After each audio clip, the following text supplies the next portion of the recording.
Eu queria pregar essa última música que foi cantada, quero voltar ao início de tudo.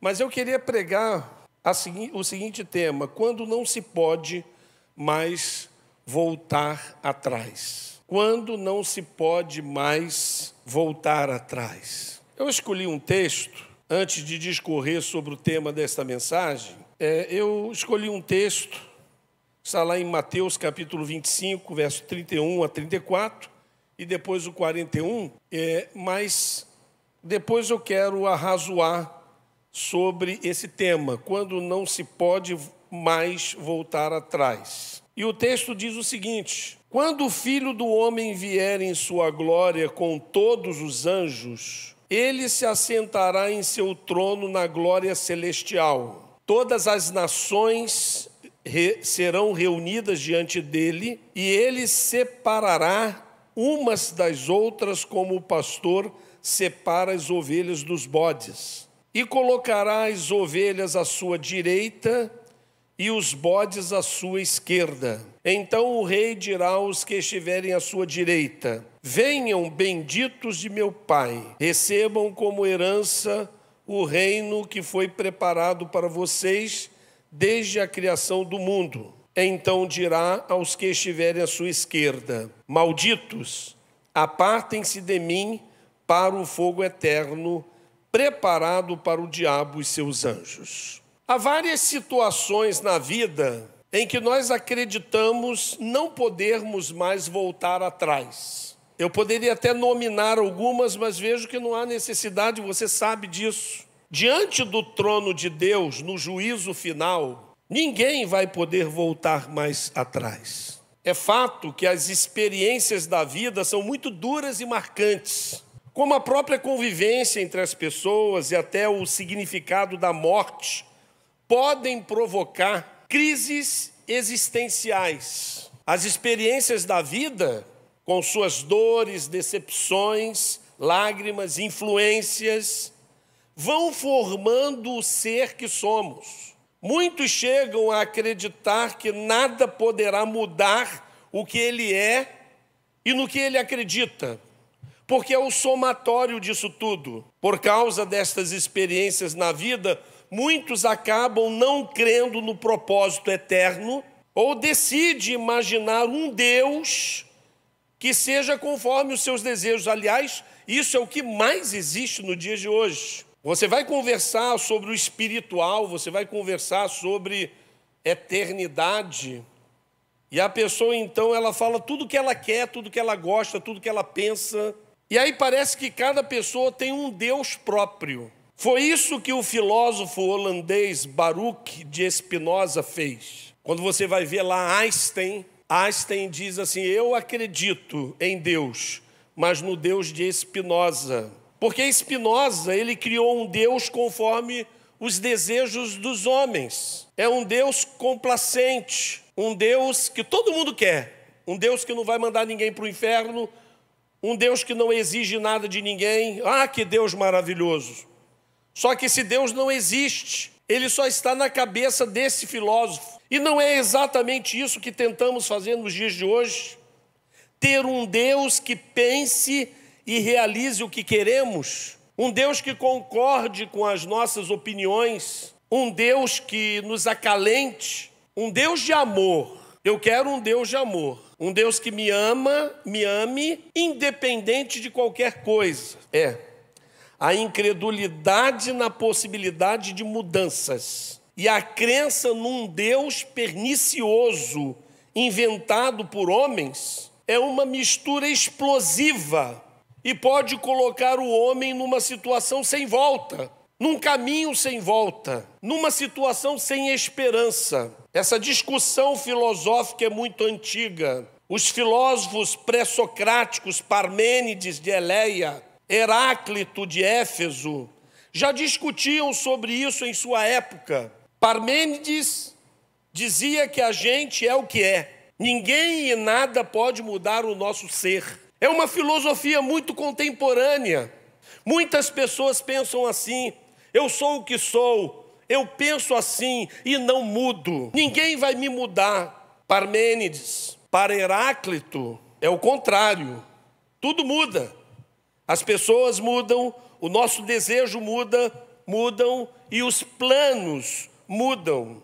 Mas respeitando ou respeitada a opinião desses filósofos, em nossas experiências do dia a dia, enfrentamos situações que podem nos levar a crer que não há mais volta. São as nossas experiências, são as nossas amarguras, nossas decepções. Quando somos traídos, como somos atingidos. O exemplo disso são os que se enveredaram pelo caminho, pelo mundo das drogas, do crime, da prostituição, do ódio e até da impossibilidade do rancor para não perdoar. São pessoas que enveredam por esse caminho e dizem: eu não mudo, eu sou assim.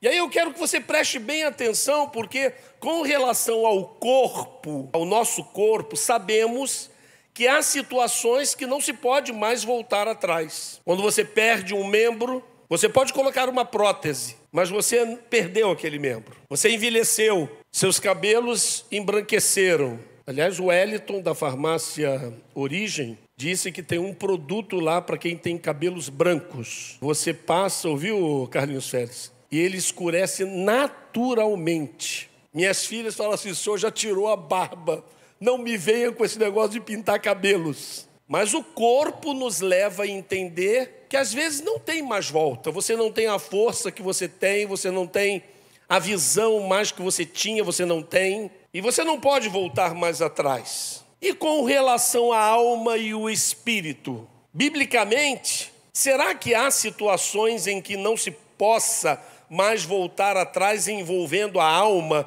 e o espírito? Existem relatos bíblicos que provam isso. Em determinados momentos não existe mais volta. Por exemplo, Adão e Eva tiveram que deixar o jardim do Éden por causa da desobediência. Não puderam voltar mais atrás. Geazi ficou leproso por causa da ganância. Não pôde voltar mais atrás. Ele já saiu branco como a neve da presença de Eliseu, o profeta. E dali por diante ele e sua descendência toda se tornaram leprosos. Ananias e Safira morreram fulminados por causa da mentira. Morreram na hora, na frente de Pedro. Sim, há situações da alma e do espírito que podem chegar a um termo por causa da concepção filosófica como você vê a vida, em que você vai acreditar ou não acreditar. Estes e outros exemplos nos provam que há um limite onde não se pode mais voltar atrás. Você pode melhorar a sua alma, sim. Você pode ser mais honesto, sim. Ser mais verdadeiro, sim. Ser mais fiel, sim. Porém, se você brincar com esses valores, se você não for sério com eles, não levá-los a sério, pode chegar a um ponto que não terá mais como voltar atrás. Isso é ainda mais preocupante quando se pensa no pós-morte. E aí agora eu estou falando sobre eternidade. Perguntas como: será que morreu, acabou mesmo? Será que existe vida eterna? São perguntas bastante relevantes, contemporâneas e presentes na cabeça de muita gente. Será mesmo que existe eternidade? Vai depender se você é um parmenidiano ou se você é um heracliniano. Vai depender mesmo disso. E a sua postura por Parmênides ou por Heráclito vai depender muito a quem você dá o seu ouvido. O que você lê?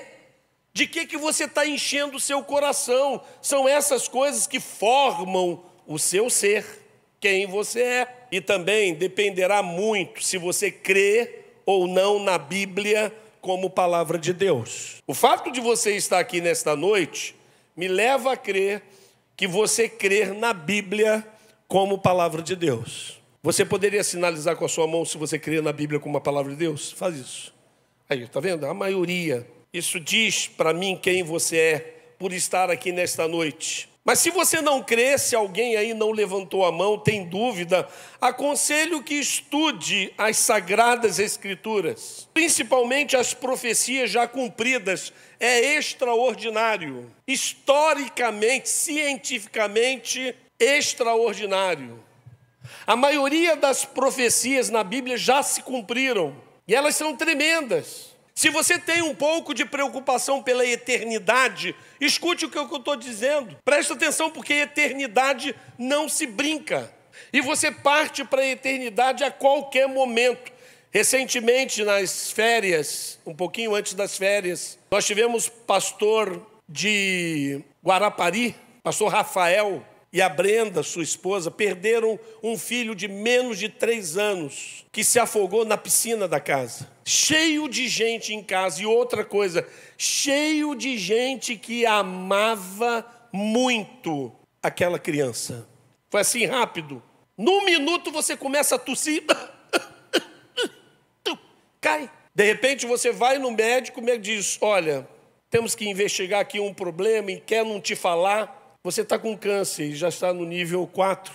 O que está acontecendo com esse mundo? Nós estamos crendo no Deus de Spinoza, que diz que não há problema nenhum, que ninguém vai para o inferno, diz ele. O Deus de Spinoza diz assim: eu, Deus, mandar alguém para o inferno sofrer eternamente? Se eu fizesse isso, eu não seria Deus. Esse é o Deus de Spinoza. Se você não se preocupa com a sua eternidade, você está muito mal. Se você se preocupa pouco com a sua eternidade, tanto um como o outro, Deus te trouxe aqui hoje para ouvir isso. O Evangelho de Jesus Cristo é a única esperança para os que não creem na eternidade e nem no julgamento final. Para você que crê, preste atenção a esta palavra do próprio Jesus. Mateus 25, 41. Então ele dirá aos que estiverem à sua esquerda: malditos, apartem-se de mim para o fogo eterno,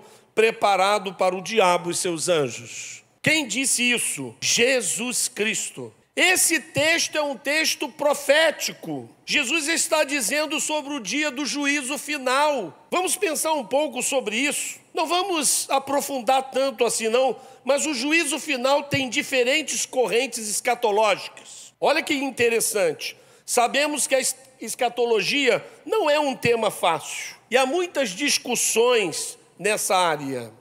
Por causa disso surgiram diferentes correntes escatológicas quanto ao juízo final. E cada uma dessas correntes interpretam de maneira diferente os eventos finais descritos na Bíblia. Porém, de maneira geral, todas elas concordam que todas as pessoas serão julgadas. Uau! Não sei se você pegou o feeling disso. São correntes diferentes que abarcam várias denominações e religiões, mas nenhuma delas discorda dizendo que não haverá um juízo final.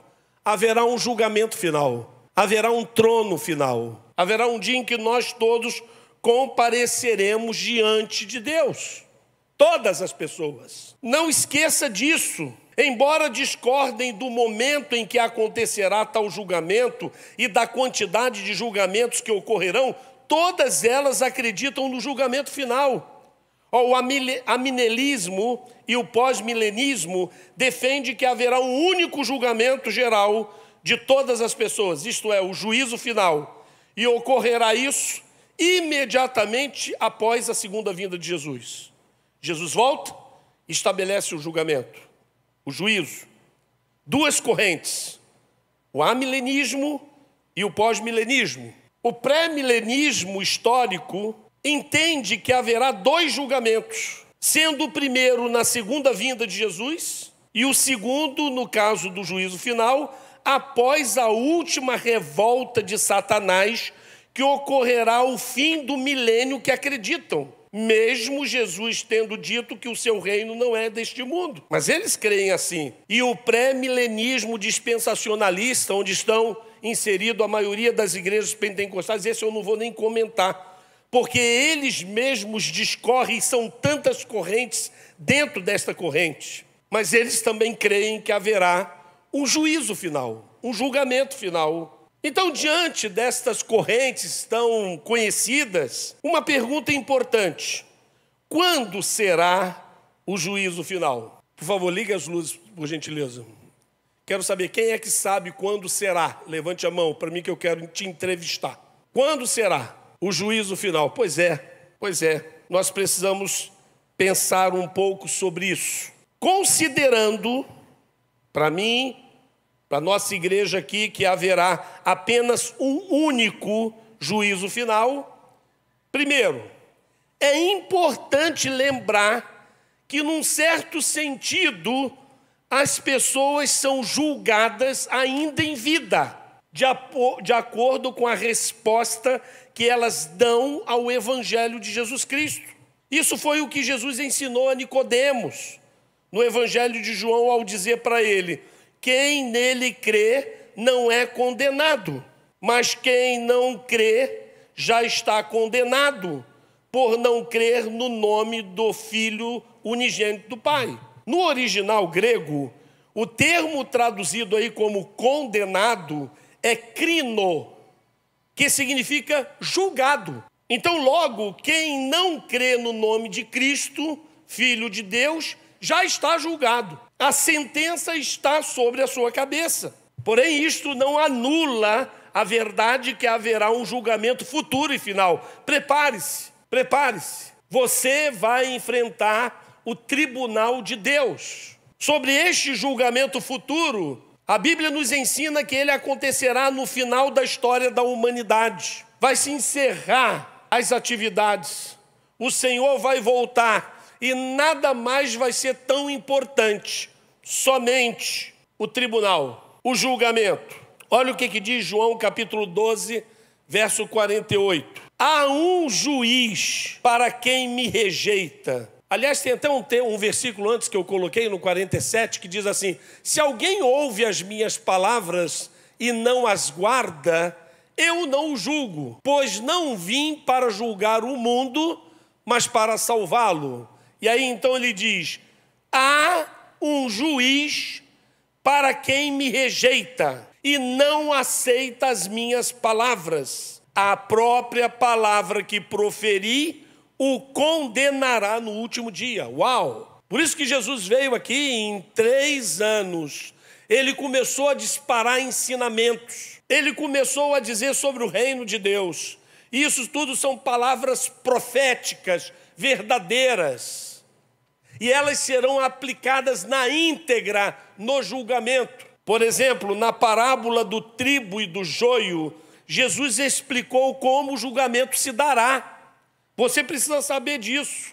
Mateus 13:40 diz assim: assim como o joio é colhido e queimado no fogo, assim também acontecerá no fim desta era. Então, quem está pensando que esta era vai se prolongar está completamente contra as revelações bíblicas.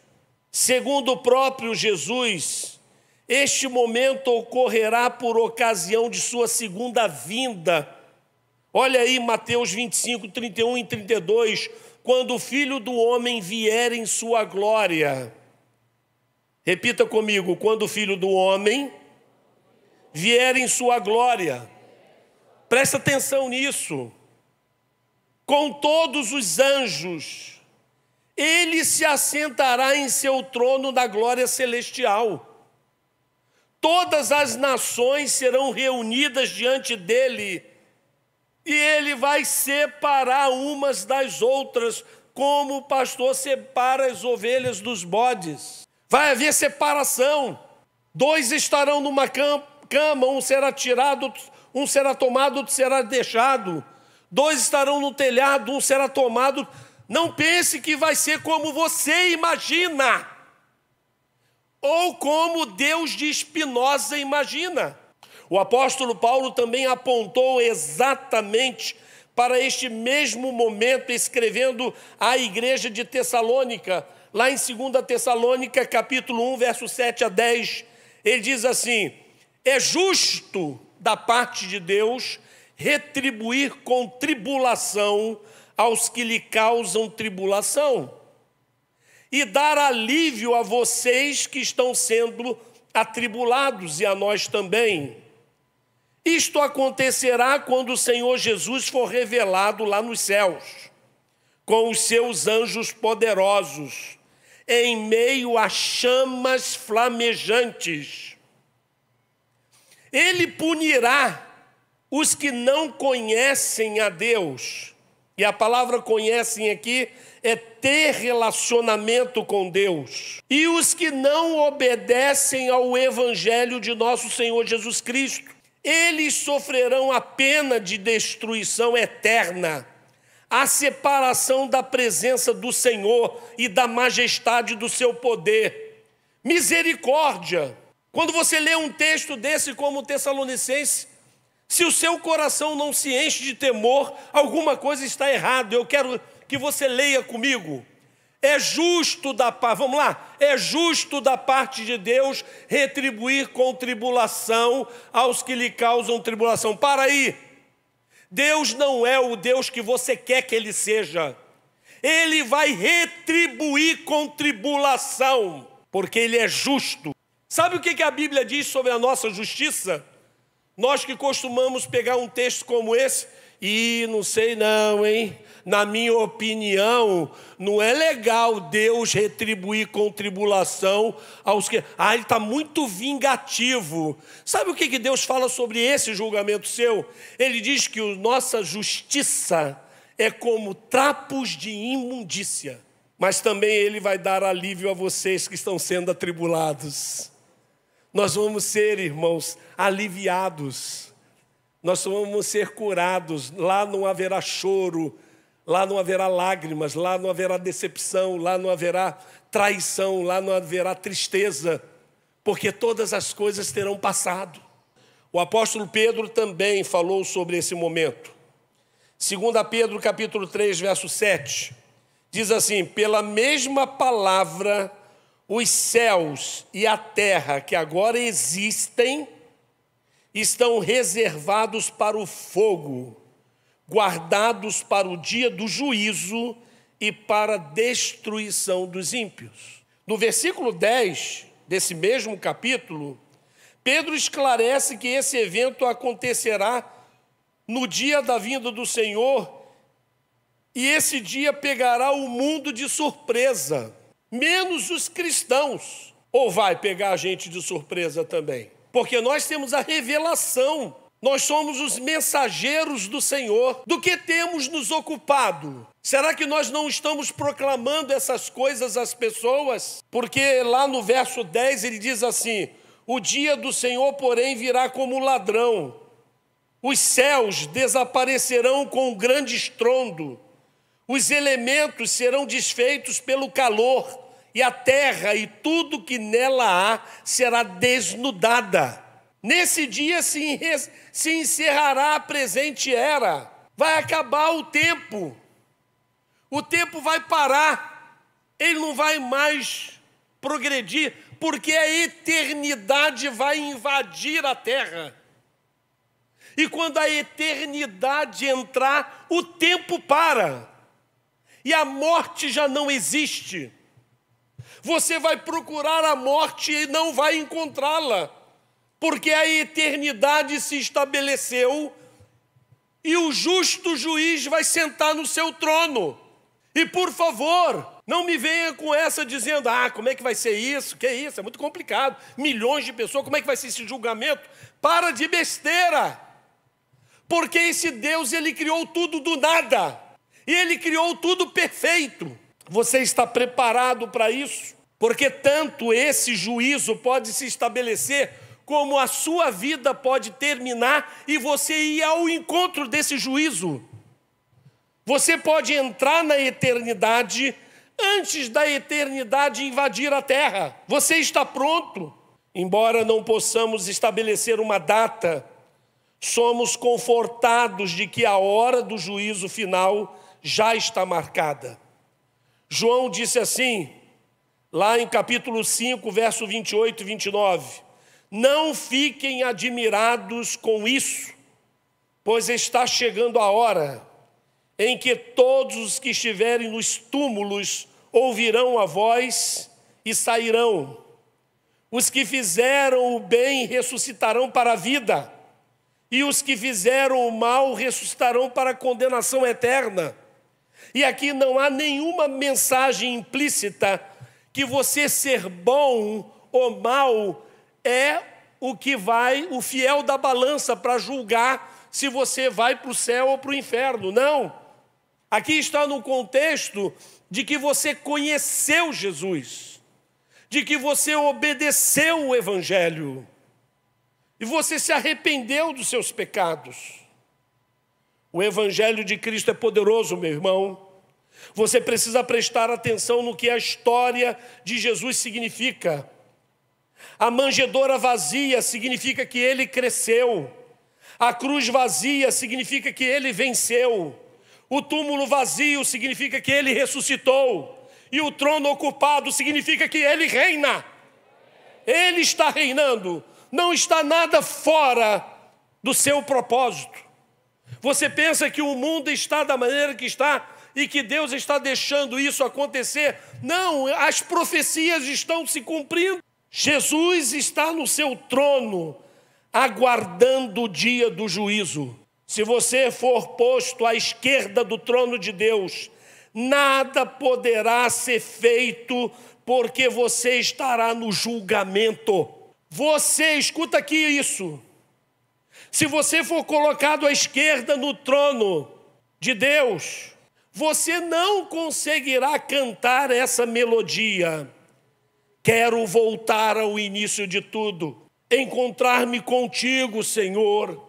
Quero rever meus conceitos e valores, eu quero reconstruir. Não poderá mais fazê-lo. Você não vai conseguir mais, porque estabeleceu-se o trono do Senhor. Estabelecendo o trono do Senhor, as oportunidades de salvação encerram. Não há recurso, porque ali não haverá mais como você voltar atrás. Você foi trazido hoje aqui para ouvir esta mensagem. Agradeça a Deus por isso. C.S. Lewis disse certa feita que se você está no caminho errado, voltar atrás significa progresso. Então hoje, se ouvirdes a sua voz, não endureçais os vossos corações.